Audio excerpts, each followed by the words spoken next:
જે લોકો કહે છે ને કે સ્ત્રીઓની બુદ્ધિ પગના તળિયે હોય છે, એ આવી સ્ત્રીઓને કારણે કહેવાય છે. સાધુ બન્યા પછી બધી વસ્તુ જેને કહેવાય ને દીક્ષિત ઇલીગલ, કે જેમાં જવાબદારી કંઈ ના હોય પણ મજા તમામ પ્રકારની હોય.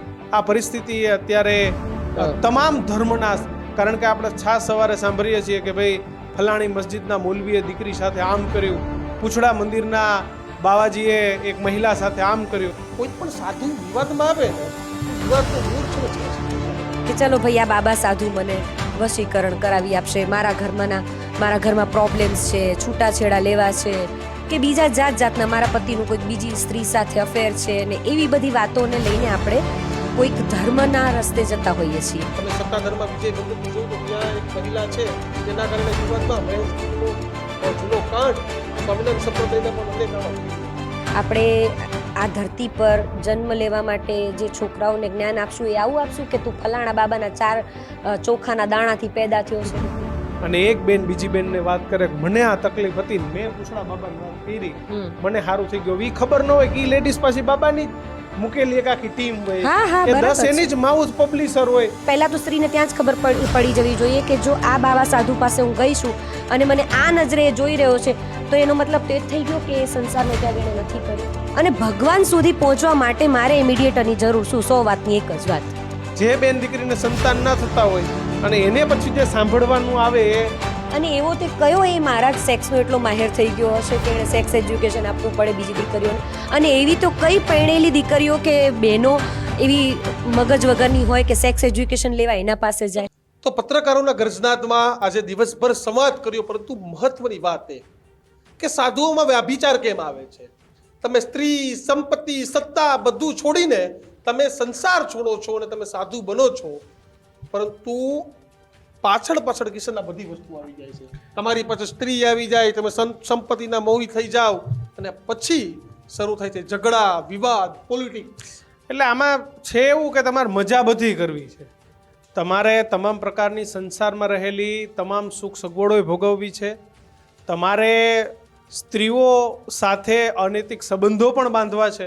તમને સંસારમાંથી મન ઉઠી ગયું હતું એટલે તમે સ્ત્રી બધી વસ્તુઓનો તમે ત્યાગ કરી દીધો કે ભાઈ આપણે સ્ત્રી ના જોઈએ, પૈસા ન જોઈએ, બધું જ ત્યાગ કરી દીધું. પણ સાધુ બન્યા પછી બધી વસ્તુ જેને કહેવાય ને દીક્ષિત ઇલીગલ, કે જેમાં જવાબદારી કંઈ ના હોય પણ મજા તમામ પ્રકારની હોય. આ પરિસ્થિતિ અત્યારે તમામ ધર્મના, કારણ કે આપણે છાસ સવારે સાંભળીએ છીએ કે ભાઈ ફલાણી મસ્જિદના મૌલવીએ દીકરી સાથે આમ કર્યું, પૂછડા મંદિરના બાવાજીએ એક મહિલા સાથે આમ કર્યું. આવી ઘણી બધી પરિસ્થિતિઓ નિર્માણ થાય છે. અને એ જ માટે એક વરિષ્ઠ પત્રકાર, સિનિયર જર્નાલિસ્ટ, અને હું નાનો હતો ત્યારથી જ ટીવીમાં જોતો આવ્યો છું, અને જેમનું નામ, જેમની ચેનલનું નામ છે ઝાંસીના એડિટર જિજ્ઞા રાજગોર જોશી આપણી સાથે જોડાઈ ગયા છે. બેન, સ્વાગત છે આપનું ન્યૂઝરૂમમાં. Thank you. મુદ્દો આજનો આપણો ધર્મ પણ છે. બેઝિકલી આ મુદ્દા પર ચર્ચા કરવા માટે લોકો ડરતા પણ હોય છે, ભાગતા પણ હોય છે, કારણ કે ધર્મની વિષય છે. પરંતુ આ વિષય પર ચર્ચા એટલા માટે જરૂરી છે. તમે સ્ત્રી છો, ત્યાંથી જ શરૂઆત કરું કે કોઈ પણ સાધુ વિવાદમાં આવે ને તો વિવાદનું મૂળ છે ને છેલ્લે સ્ત્રી આવી. તમે સત્તાધારમાં વિજય ભગતનું જોયું તો ત્યાં એક મહિલા છે, તેના કારણે વિવાદમાં મહેશગીરીનો જૂનો કાંડ, સ્વામિનારાયણ સંપ્રદાયના પણ અનેક આવા વિડીયો. તો આમાં મહિલાઓનો જ વાંક હોય છે કે સાધુઓનો હોય છે? જો હું એમ કહું છું કે સૌ પ્રથમ એક સ્ત્રી તરીકે હું માનીશ કે મહિલાનો વાંક હોય છે, કારણ કે હું એક મહિલા છું. હું ભોળી છું, હું સંવેદનશીલ છું, હું બધાની વાતોમાં આવી જાઉં છું, પણ એની એક લિમિટ હોવી જોઈએ મારી પોતાની. મારા પાસે ભગવાને મારું દિમાગ આપ્યું છે, તો હું એ કેમ નથી વાપરતી જ્યારે પેલી નીચે ટીકરમાં પેલી પટ્ટી આવે ને કે વશીકરણ કરાવડાવો ને આ ફલાણું પીવડાવી દો એટલે પતિ વશમાં આવી જાય ને લવ મેરેજ થઈ જાય ને. આ આપણે એક પત્રકાર તરીકે પણ આવી એડવર્ટાઇઝ ન ચલાવવી જોઈએ. એ પહેલાં આપણા ધર્મમાં આવે છે. બિલકુલ સાચી વાત. પછી હું મારા સ્ત્રી ધર્મની વાત કરું કે આ જોઈને હું ભોળી છું એટલે હું એમાં પ્રેરાઉં છું અને હું જાઉં છું કે ચલો ભાઈ આ બાબા સાધુ મને વશીકરણ કરાવી આપશે, મારા ઘરમાં પ્રોબ્લેમ્સ છે, છૂટાછેડા લેવા છે, કે બીજા જાતના મારા પતિનું કોઈક બીજી સ્ત્રી સાથે અફેર છે, ને એવી બધી વાતોને લઈને આપણે કોઈક ધર્મના રસ્તે જતા હોઈએ છીએ. ધર્મ એ નથી કે જે છૂટાછેડા કરાવી આપે, ધર્મ એ નથી કે જે કોઈને વશીકરણ કરાવી આપે. આપણે બાવા સાધુઓ પાસે એટલા માટે જઈએ છીએ કે આપણા અંદર કેટલાક દુઃખ હોય છે, આપણે કેટલીક સમસ્યાઓથી પીડાઈ રહ્યા હોઈએ છીએ અને આપણે કોઈ ધર્મના રસ્તે જવા માંગીએ છીએ. એટલે સ્ત્રીઓ સૌથી પહેલાં શું કરે કે હું હંમેશા દીક્ષિત એક વાત કહું કે ભગવાન અને આપણો સીધો સંબંધ હોવો જોઈએ, એની વચ્ચે વચેટિયા ન હોવા જોઈએ, એના મીડિયેટર ન હોવા જોઈએ. તો પહેલો તો તમે તમારી શ્રદ્ધા પર તમને વિશ્વાસ નથી, કે તમને તમારો એ સામે બેસેલો ઈશ્વર છે ને એના ઉપર ભરોસો નથી. બહુ વર્ષો પહેલાંનો એક કિસ્સો હું કહું કે એક વખત મેં મારી નજર જોયેલો આ કિસ્સો છે ને બહુ નજીકના લોકોનો કિસ્સો છે, એટલે હું નામ ક્યાંય નહીં લઈ શકું. હું લગ્ન કરીને ગઈ હતી ને થોડા જ સમયની અંદર મેં જોયું કે પાવાગઢ માતાજીને દર્શન કરવા માટે એક પરિવાર આવ્યો હતો અને નીચે તળેટીમાં એક ભોપા ધૂણી રહ્યા હતા અને એને પગે લાગી રહ્યા હતા. તો કેટલાક લોકો રડી રહ્યા હતા અને કહેતા હતા કે ભાઈ અમને તમે માતાજી, એના શરીરમાં માતાજી આવ્યા અને પગે લાગ્યા અને કીધું કે આના છૂટાછેડા નથી થતા અને આનો હસબન્ડ એને ત્રાસ આપે છે અને તમે ગમે તે કરો.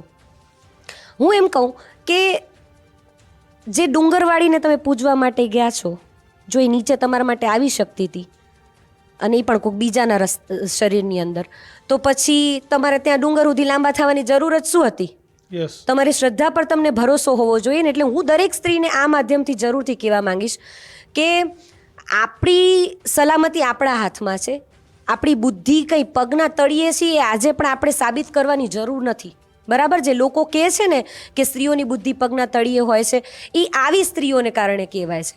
કારણ કે તમે જાઓ છો એ ધર્મ, તમે તમારો જે ધર્મ છે એને છોડીને તમે બીજાના ધર્મને માન આપો છો, તમે એના મીડિયેટરને માન આપો છો, તમે એમ સમજી લો છો કે એની અંદર માતાજી આવીને એની અંદર ફલાણા ભગવાન આપ્યા. એણે એવું તે શું કર્યું કે એ આ જગ્યા પર બેસી ગયો? એ કોઈ પણ સાધુ હોય, એ કોઈ પણ ભૂવા ભોપા હોય, કે કોઈ પણ જ્યોતિષ હોય, કે કોઈ પણ વ્યક્તિ હોય, બરાબર, જેને તમે માનતા હો, કોઈ પણ ધર્મગુરુ હોય, હું એમ કહું એણે એવું તે શું કર્યું છે કે એ આ જગ્યા પર પૂજનીય થયો છે?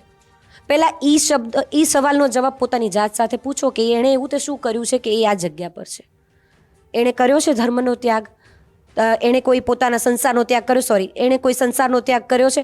બધા પાછલા બારણે જો એણે પહેલાં તો સ્ત્રીને ત્યાં જ ખબર પડી જવી જોઈએ કે જો આ બાવા સાધુ પાસે હું ગઈ છું અને મને આ નજરે જોઈ રહ્યો છે, તો એનો મતલબ તો એ થઈ ગયો કે એ સંસારનો ત્યાગ એણે નથી કર્યો, વ્યાભિચારી છે. તો શું સ્ત્રીમાં પોતાની એટલી બુદ્ધિ? અને હું માનું છું દીક્ષિત કે સ્ત્રી છે ને એક શક્તિ છે, એની અંદર સિક્સ સેન્સ છે. ભગવાને જે સિક્સ સેન્સ સ્ત્રીઓને આપી છે ને એવી આ જગતના કોઈ પણ પ્રાણીને નથી આપી. અને તેમ છતાંય સ્ત્રીઓ જો આવી મૂર્ખામી કરતી હોય ને તો હું તો માનું કે સ્ત્રીનો જ પહેલો વાંક છે, પછી એ વ્યાભિચારીનો વાંક છે. કારણ કે એણે પણ તો ધર્મના નામે ધતિંગ કર્યા ને. અને હું તો એમ કહું કે તમે ધર્મગુરુ કઈ રીતે બની બેઠા? તમે શું ધર્મનો પ્રચાર કર્યો? કયો? તમે સેક્સ એજ્યુકેશન આપીને ધર્મનો પ્રચાર કરો છો? તમે શું આપીને ધર્મનો પ્રચાર કર્યો? અને ભગવાન સુધી પહોંચવા માટે મારે ઇમિડિયેટરની જરૂર શું? 100 વાતની એક જ વાત. બેન, ઘણી બધી બહેનો એ પ્રવચનો સાંભળી, બાબાઓના ભાષણો સાંભળી અને એક બેન બીજી બેનને વાત કરે કે મને આ તકલીફ હતી ને મેં પૂછડા બાબાને વાત કરી, મને સારું થઈ ગયું. એ ખબર ન હોય કે એ લેડીઝ પાછી બાબાની મૂકેલી એક આખી ટીમ હોય, એ 10 એની જ માઉથ પબ્લિશર હોય કે જે બીજીને એટ્રેક્ટ કરે કે મને તકલીફ હતી, અહીં ગઈ સારું થઈ ગયું. અને એ રીતે આખી ચેન માર્કેટિંગ ચલાવે ને પછી મહિલાઓએ કેટલી પીડાઓ વેઠે અને એ પીડાઓ વેઠ્યા બાદ પણ મહિલાઓ શરમના મારી ક્યારેય આ ધર્મના જે ઠેકાઓ લઈને બેઠા છે એમની સામે બોલી નથી શકતી અને વર્ષો જાય પછી એમાં ગુનાઓ દાખલ થાય. જેમ કે આસારામનું તમે બોડું ઘણું નજીકથી જોયું કે પેલા કોઈ નહોતું બોલતું અને જેવો કેસ ઉંચકાયો એવી અનેક બહેનો આવીને ગઈ કે આને મારી સાથે આમ કર્યું, અનેક માતાઓ આવી આને મારી સાથે આમ કર્યું. હું એ આસારામની જ વાત કરું ત્યારે હું લગભગ આ તો જે કેસ બધા બન્યા એ તો મારા કાર્યકાળ દરમિયાન જ બન્યા છે અને મેં બહુ નજીકથી એનું રિપોર્ટિંગ પણ કરેલું છે. પણ એના પહેલાંની જ્યારે મારી વાત કરું, હું બહુ નાની હતી અને અમારા વલસાડમાં એક એની સભા ભરાયેલી હતી અને બધા મિત્રો સાથે હું પણ એક વખત ત્યાં ગઈ સાંભળવા માટે પ્રવચન. અને પ્રવચન સાંભળવા ગઈ ત્યારે હું લગભગ મને સેક્સ વિશે કંઈ ખબર જ નથી અને એ ટાઈમે એ પ્રવચનની અંદર સેક્સ વિશે વાત થઈ હતી અને મેં મારી માને આવીને પહેલો સવાલ એ પૂછ્યો હતો કે એમણે આવું કીધું તો આનો મતલબ શું થાય? અને મારી માએ મને તમાચો જોડ્યો હતો આસારામને કારણે. અને ત્યારથી મારી અંદર એ મારી મમ્મીએ મને એક શિખામણ આપેલી એ ટાઈમે અને એમ કીધું હતું કે બેટા જ્યાં સુધી તારા મનને એમ ન થાય ને કે મારે આને પગે પડવું જોઈએ ત્યાં સુધી પગે નહીં પડવાનું. જો તું એમ કે આ મોટો વ્યક્તિ છે, હું તને એમ કહું કે આ તારા વડીલ છે અને તું પગે પડ તો હું પડું.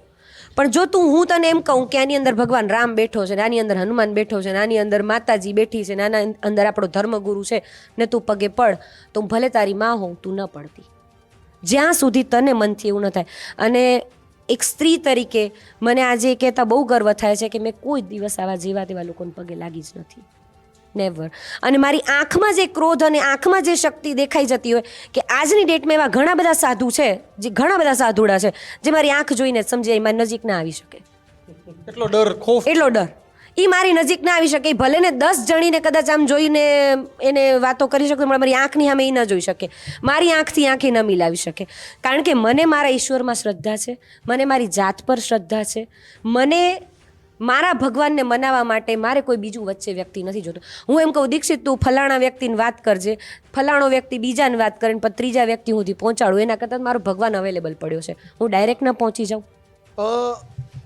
તમે સેક્સ એજ્યુકેશનની વાત કરી. 4 દિવસ પહેલા મારો જુનાગઢમાં એક સંત અમને પડકાર ફેંક્યો, તમે કદાચ સાંભળ્યું હશે, જોયું હશે, સંવાદ હતો.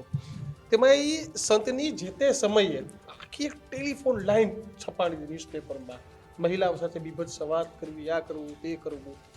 એ સમયના પુરાવા કોઈ નથી. બાપુ એવો જવાબ આપ્યો કે હું સેક્સ એજ્યુકેશન આપતો હતો, હું સમાજ સુધારક હતો. કેમ ભાઈ? કેમ? જો સેક્સ એજ્યુકેશન આપનારા કદાચ અત્યાર સુધી હું એમ માનું છું કે જે શ્રેષ્ઠમાં શ્રેષ્ઠ વ્યક્તિ હોય એવું રજનીશ થઈ ગયા, બરાબર?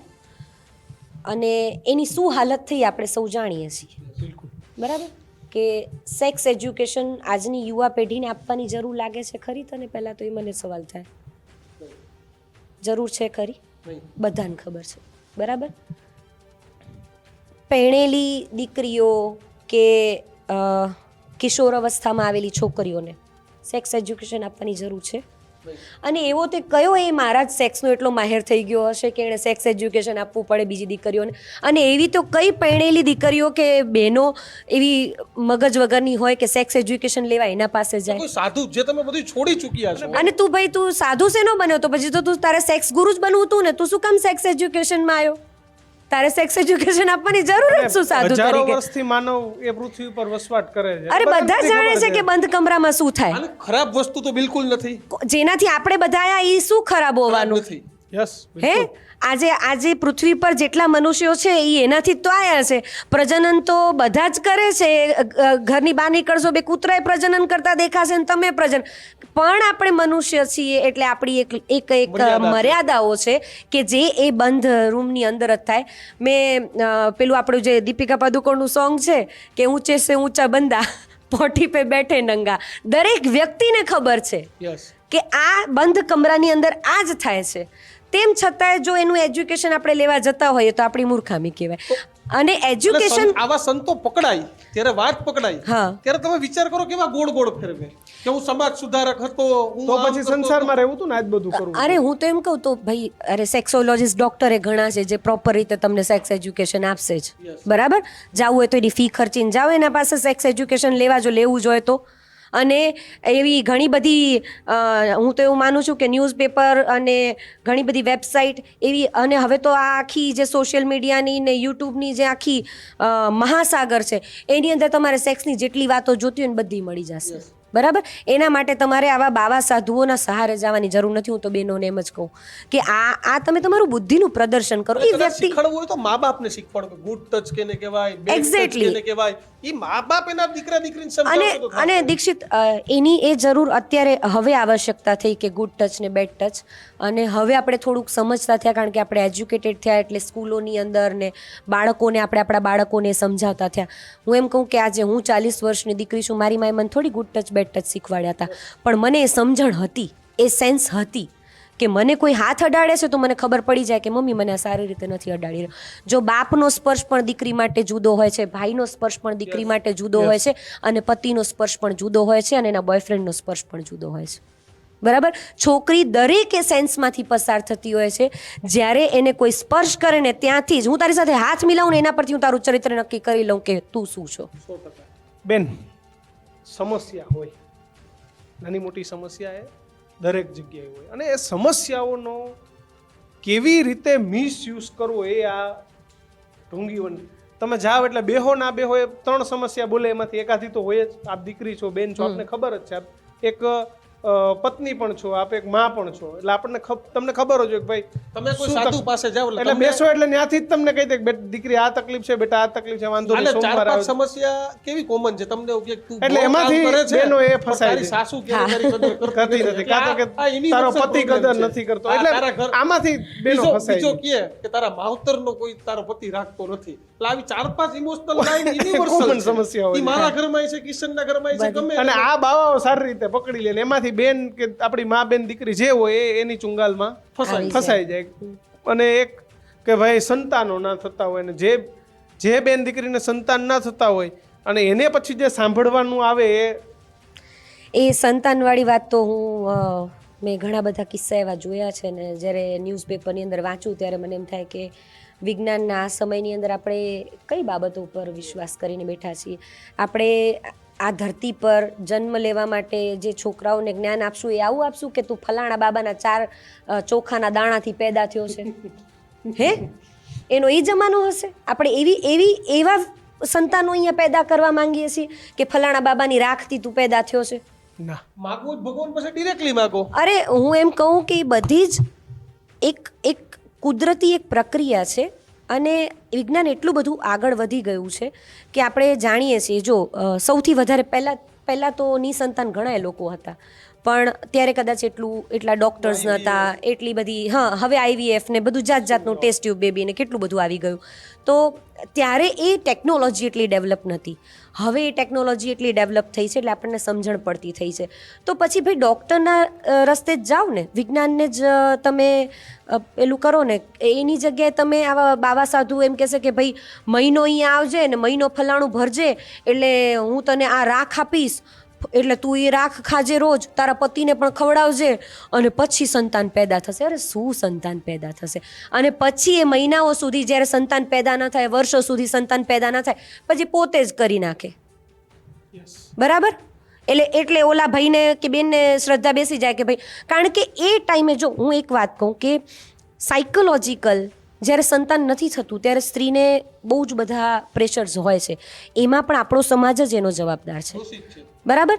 કે વાંજિયા છે ને હજી પણ બોલાય છે, હજી ઘણા બધા સમાજોમાં આ ચર્ચા ચાલે છે અને સ્ત્રી આજે પણ એ વાત સહન કરે છે. હવે એ ટાઈમે છે એક સ્ત્રી છે ને બહુ સાયકોલોજીકલ ઘણા બધા પેલામાંથી પડાવમાંથી પસાર થતી હોય. હવે એને કેન પ્રકારે પોતાના ભોગે પણ એને બાળક જોઈતું હોય. બરાબર? એટલે પછી એ બાવો એમ કહી દે ને કે મારે ભેગી હુઈ જાન, તાર ધણીને ખબર નહીં પડે, તો પછી બિચારી એ રસ્તો પણ અપનાવી લે. બિચારી મહિનાઓથી ધક્કા તો ખાતી એને તો ખાધા જ હોય, ખબર પડી વસ કરી લીધી હોય, બરાબરની વસ કરી લીધી. આમાંથી શું કરવું જોઈએ? બેનોએ શું કરવું જોઈએ આવા જો ઢોંગીઓથી બચવા? શું કરવું? 100 વાતની એક જ વાત છે કે આવા બાવા સાધુઓના રવાડે આપણે ચડવું ન જોઈએ કોઈ પણ સ્ત્રી માટે. તમે જગદંબા છો, આ જગત તમારા ઉપર નિર્ભર છે. તમે આ ધરતી પર ભગવાને તમને એટલા માટે નથી આપ્યા કે તમે આયાની બધાની ગુલામીઓ કરો ને આ બધા ગાંડાઓની પાછળ તમે પોતાની જિંદગી વેડફો, પોતાનું સ્ત્રીત્વ વેડફી દો. તમે એક શક્તિ છો.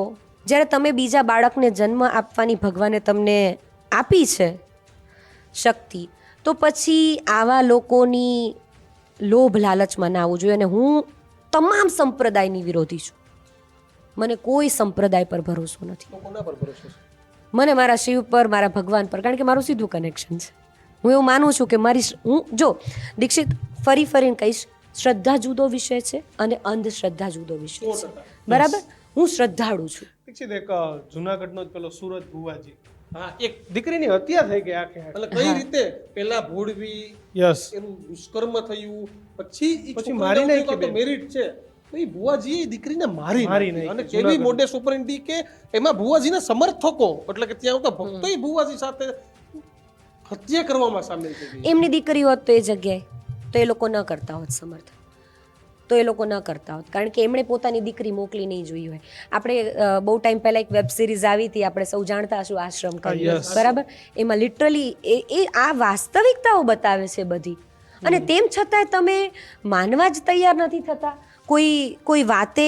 અને સ્ત્રીઓનું હું સૌથી મોટો વાંક સ્ત્રીનો પોતાનો ગણું. હા, હું માનું છું કે ભોળી છે, સંવેદનશીલ છે, લાગણીશીલ છે, ભોળવાઈ જાય છે, એ ઘણા બધા પ્રેશરમાંથી પસાર થાય છે, પણ તારી બુદ્ધિ તો તારી ક્યાં ગઈ છે? તું પોતે જ આ આખી જે સૃષ્ટિનો સંચાર છે, આ સૃષ્ટિ જે ઉત્પન્ન થઈ છે સ્ત્રીમાંથી થઈ, અને તું આવા લોકોના સહારે પહોંચી ગઈ. મને તો કોઈ પણ લેડીઝ, આજે દીક્ષિત મારા કેસમાં એવું બન્યું છે કે ઘણી બધી એવી છોકરીઓ છે જેને લવ પ્રોબ્લેમ હોય, મારી સાથે આવીને વાત શેર કરે, ટીનેજ દીકરીઓ, અને મા બાપ એમ બિચારા પ્રોબ્લેમમાં હોય કે આ સમજવા તૈયાર નથી, અમે એને કેવી રીતે સમજાવીએ. ત્યારે મારે એ દીકરીને એની વાત સાથે સહમત થતાં એને સમજાવવી પડે છે. હું એમ નથી કહેતી કે સ્ત્રીમાં પેલું કહેવાય ને કે કેટલીક બાબતોના સ્ત્રી વિરોધ બહુ કરતી હોય, જાતે જ એને ઘરથી વિરોધ શરૂ થાય ને એટલે સ્ત્રી પોતે જાતે બધી વાતમાં એનો વિરોધ થતો હોય.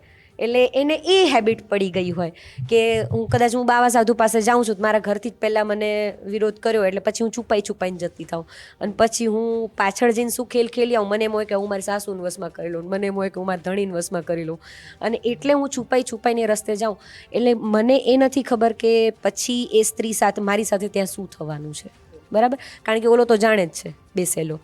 એટલે ટૂંકમાં કહેવાનો મિનિંગ એ જ છે કે સ્ત્રી પોતે પોતાની બુદ્ધિ વાપરે, બીજું બધું તો ઠીક છે, પહેલાં પોતાની બુદ્ધિ વાપરે. અને આવા સાધુઓની ચુંગાલમાં ન જ આવવું જોઈએ. તમે કયા જમાનામાં વસો છો? આ 21મી સદી છે. ક્યાં કઈ વાતની તમે ચર્ચા કરી રહ્યા છો? મને તો એ સવાલ થાય કે આવા પાખંડીઓને તમે કેમ ના કોઈ સ્ત્રી તરીકે તમે ચલાવી? હું તો પગે જ ન લાગું, હું દૂરથી એને મને જોઈને જ ગુસ્સો આવે કે યાર શું છે, શું માંડ્યું છે તમે? સમજતી કેમ નથી કે આ વ્યક્તિ જો સામે બેઠેલી લાખો કરોડો અને પોતાના પરિવારને જૂઠું બોલતો હોય કે ભાઈ મેં સંસાર છોડી દીધો છે, મેં બધું છોડી દીધું છે, અને પછી એ સંત કોઈ સ્ત્રી સાથે આ પ્રકારનું કૃત્ય કરે, વ્યાભિચાર કરે, તો એ સ્ત્રીને એટલી નહીં ખબર હોય કે ભાઈ આ સૌથી પેલો દ્રોહ તો એ બધા સાથે કરી રહ્યો છે, તે મારી સાથે શું નહીં કરે. એટલે મને એમ લાગે કે સાયકોલોજીકલ પછી એ વશમાં જ થઈ જતી હોય, પછી ધીરે ધીરે કેવું થઈ જાય ખબર? આ એક મને એવું લાગે કે પછી હું બહુ ખુલ્લેઆમાં વાત કહેવા માંગીશ કે સ્ત્રી એક વખત શરીર સોંપી દે ને કોઈને, પછી એ એના વશમાં થઈ જાય છે. પછી એ કોઈ પણ વ્યક્તિ હોય, સ્ત્રી શરીર સોંપી દે છે ને ત્યાં એની નબળી કડી હોય છે. અને સ્ત્રીનું શરીર વશમાં કરવું એ પણ બધાના હાથની ખેલ નથી. સ્ત્રીને વશમાં લેવી એ બધાના હાથની વાત નથી. એટલે એની જે દુઃખતી નસ હોય, હવે સ્વાભાવિકપણે કે એ પોતાના દુખણા લઈને ત્યાં ગઈ હોય, પહેલાં થોડાક દિવસ તું મારા દુખણા સાંભળે છે એટલે મને મજા આવે છે, કારણ કે મારું કોઈ સાંભળનાર નથી, ગમતી વાત કોઈ કરે, બરાબર? હવે મને એમાં કોક વખત કોક રસ્તો એ મળી ગયો, કારણ કે હું એકલી છું. મતલબ હું એવું માનું છું કે હું એકલી છું, મારે તો સરસ મજાનું પરિવાર છે, પણ હું એવું માનું છું કે હું એકલી છું. એટલે હું રોજ મારા દુખણા લઈને એની પાસે જાઉં છું, અને એ વ્યક્તિ એને સાંભળે છે. સાયકોલોજી, મને એમ લાગે કે આ બધા સાયકોલોજીસ્ટની ડિગ્રી કદાચ એ બાવા સાધુઓ પાસે ઓછી પડે.